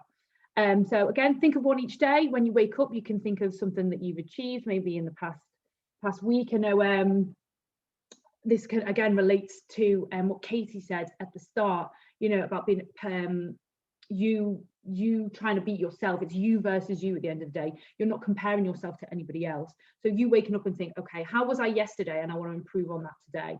You know, those types of goals, task orientated goals, that you really want to beat. You versus you is the best to build confidence. So again, when you wake up, on the way to work, thinking of something on your break, or if the situation requires it, if you've had a bad day, things like that. Okay, so before we get on to resilience, Dan, any questions so far that you want to fire my way? No, we're ticking along. Some good comments. I think that everyone can sort of share in the chat panel as well. So, no, that's really good, Jess. You got about 9 minutes max. So I just want to round up as well before we hit 12:30. Thank you. Cheers, Jess. Okay, so I've got this slide here. Why is resilience important? I'm going to move on to the next one because I want to get through resilience before my 9 minutes is up. So as I'm talking, if you guys can put in the chat why you think resilience is important in the workplace as well, that would be great, so we can carry on going. Okay, so resilience is all about overcoming things, overcoming the bad, overcoming the negative, and being able to bounce back from that and come back stronger. It's a protective mechanism that comes from our personality, so our coping, our confidence. The two are really related hand in hand. And it's built up over time by overcoming these negative situations, these adverse situations, using our coping strategies, using our confidence, using our mindset to overcome these negative situations. What I'd like to do in this last little bit is I want to be able to try and maybe change your relationship with these bad situations from negativity to simple opportunities to build resilience, because that's how we build resilience, by going through these negative situations and coming out stronger. That's what it's all about. Okay, so in sport, why is resilience important in sport? And this is probably one of the biggest ones, is when they've had a bad performance, they don't like it, they really beat themselves up, and they just put themselves down and down and down. And with that as well, their confidence dips, their motivation dips, their natural self-belief in their ability to compete in their sport dips as well. And I think this is where it can be really related to business, because you guys as performers too, you know, you might make mistakes, you might beat yourselves up after a bad meeting or a bad work day, you might have a poor performance one day, but it's all about being able to keep progressing and keep improving and bounce back from that, using those poor performances to your advantage to make you a stronger person. That is what resilience is all about. Again, as Katie mentioned, there is a lot of uncontrollable factors that are associated with sport: officials, weather, your competition, which again might be quite business related, other people in your team as well we can't control, and this causes a lot of stress and anxiety. We as human beings, we like to feel like we've got control over things, and anxiety itself is almost like the fear of not being in control, and that's very, very much associated with lack of resilience, this lack of this increased fear of not being in control of something. So I think a big part of resilience is accepting these uncontrollable factors. Being able to face them and overcome them is important as well, but acknowledging that they're there and there's nothing that we can do about them. But with that said, we are still able to be a strong person. We are still able to bounce back from these uncontrollable factors. So these uncontrollable factors, these negative situations, would necessarily cause you stress, doubt and frustration, but working on our resilience is the protective factor against those things. That's what's going to help us bounce back from these situations, and there's going to be a lot of them. You know, there's a load in sport, and I'm guessing there's probably even more so in business that you guys go through. The resilience is really important with things like that.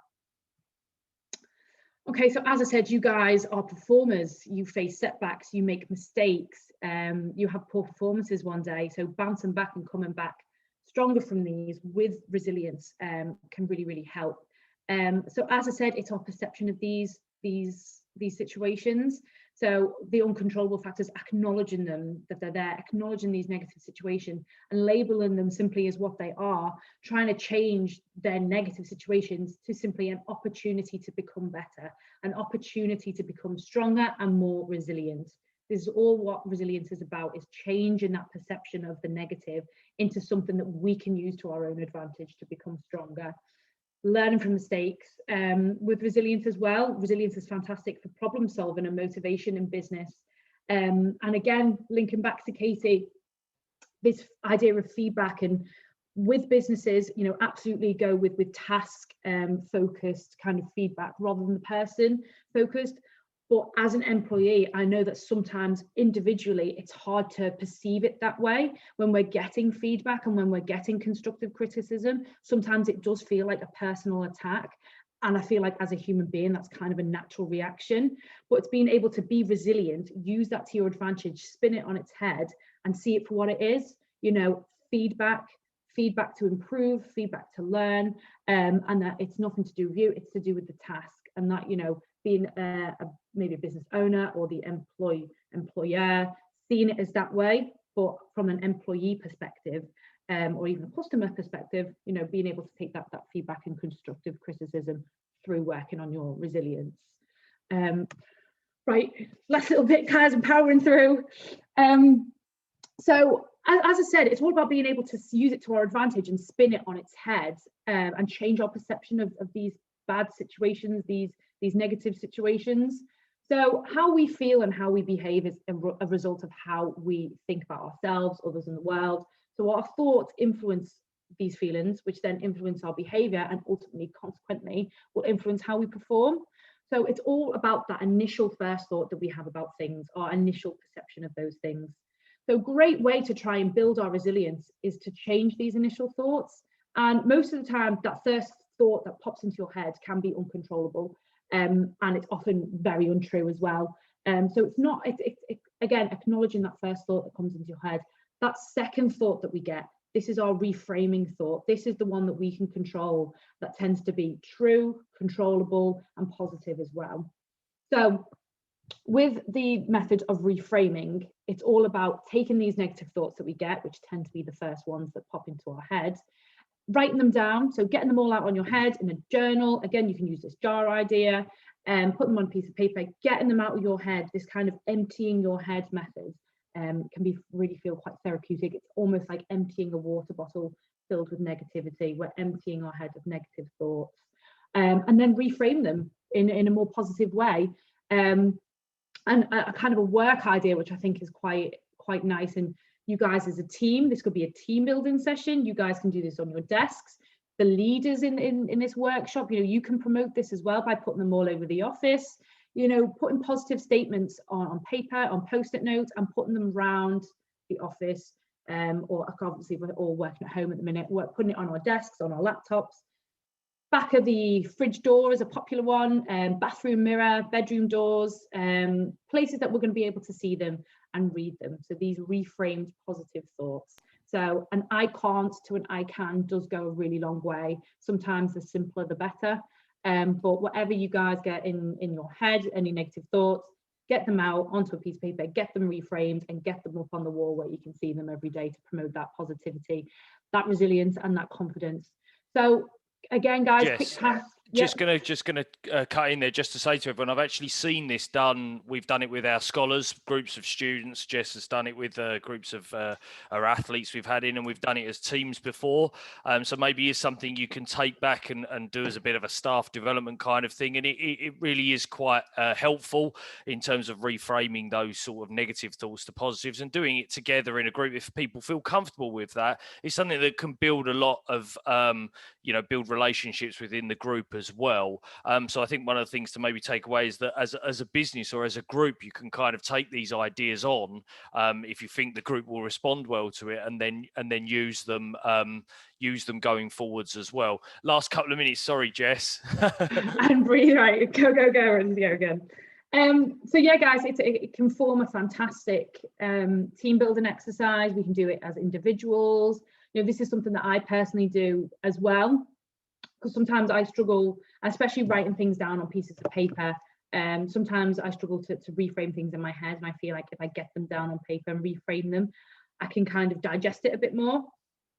So yeah, as Dan said, we've done this loads. We've even done this with a group of referees as well, to try and help them with their mindset and their resilience, which as a referee, you can imagine requires a lot of resilience. And that went down really well. So, you know, it is quite a simple task, but it's really effective as well. So give it a go, guys. It is really good. So last couple of slides now. Sorry, guys, I know I'm really routing through these, but I'd rather, you know, have time for the questions as well at the end. Really important that this idea of failure and mistakes and setbacks, there is no such thing as failure. Again, it's our perceptions of it. Failure is simply opportunities to learn, opportunities to grow, and opportunities to develop. And fail, which I've heard many times before, and this is something that I use in my athlete, simply means first attempt in learning, and that is simply all it is. And I know there can be quite a lot of taboo attached to mistakes and failure, but that's not the case at all. It's simply an opportunity to grow and to develop and to become a stronger person. That is simply it. It's just an opportunity to build resilience. That's all it is. And we can do that by reframing the situation. So instead of seeing a mistake as you failing, it's seeing something you can improve on. So with this as well, you know, it's really important that we spend 5 minutes at the end of our day reflecting on how our day was, how we've been feeling. And this helps us, again, with our confidence, with our resilience, but it helps us with our awareness as well. So what thoughts are we having? What situations might trigger us? What situations that we find quite stressful that maybe we need to do a little bit of planning and mental planning for, so we're prepared if those situations happen again. So this reflection, you know, considering what went well, what could be improved, and what could be reframed. And this improvement as well, guys, remember what Katie said, you know, it's you versus you, task orientated goals, all about the self and how you can improve yourself. Okay, so overall, take home messages. So confidence and resilience are two of the most important skills in sport, and I think they're the two most relatable for business as well, mentality wise. Resilience is the ability to bounce back from situations, negative situations, in order to become a stronger person. We can do this through reframing these situations to use to our advantage.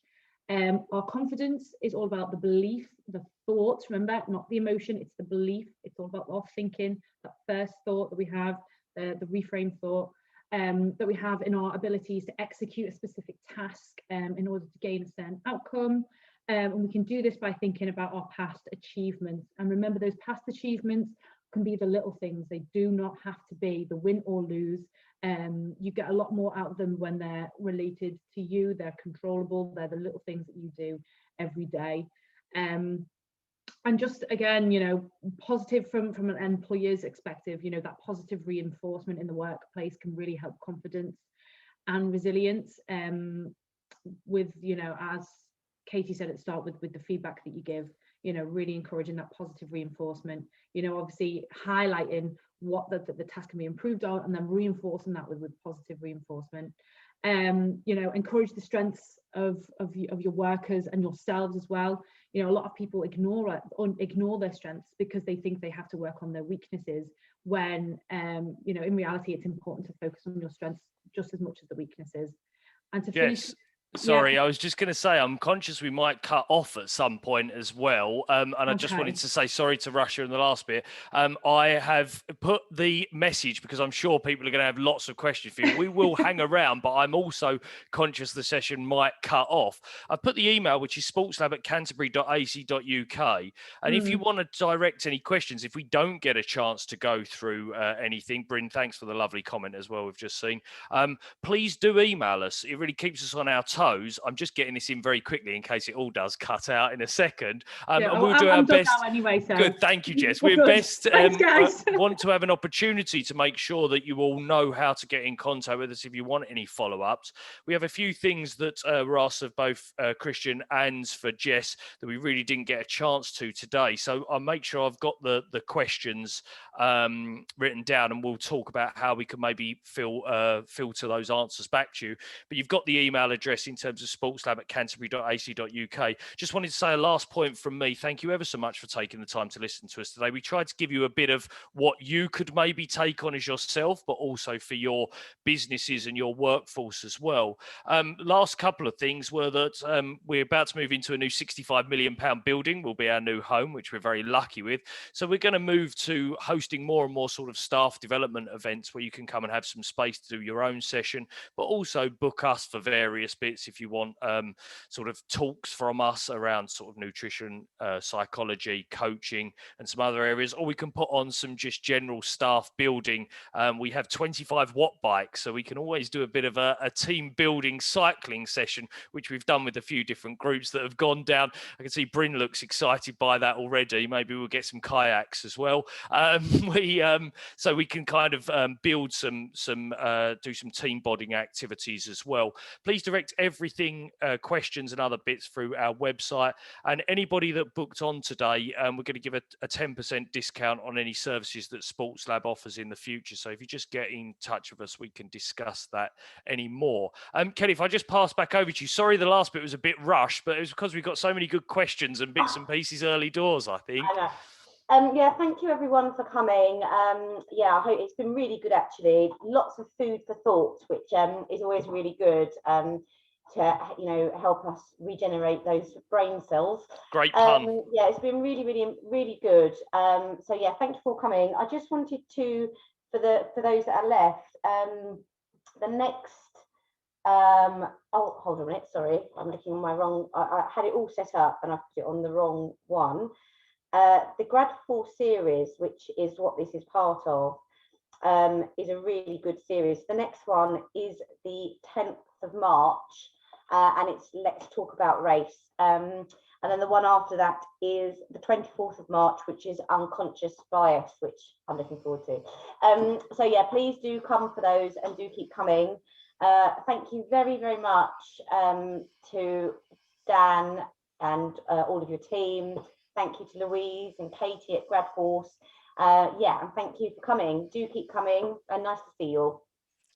Thanks, Kelly. Thanks, everybody. And please come to the next sessions.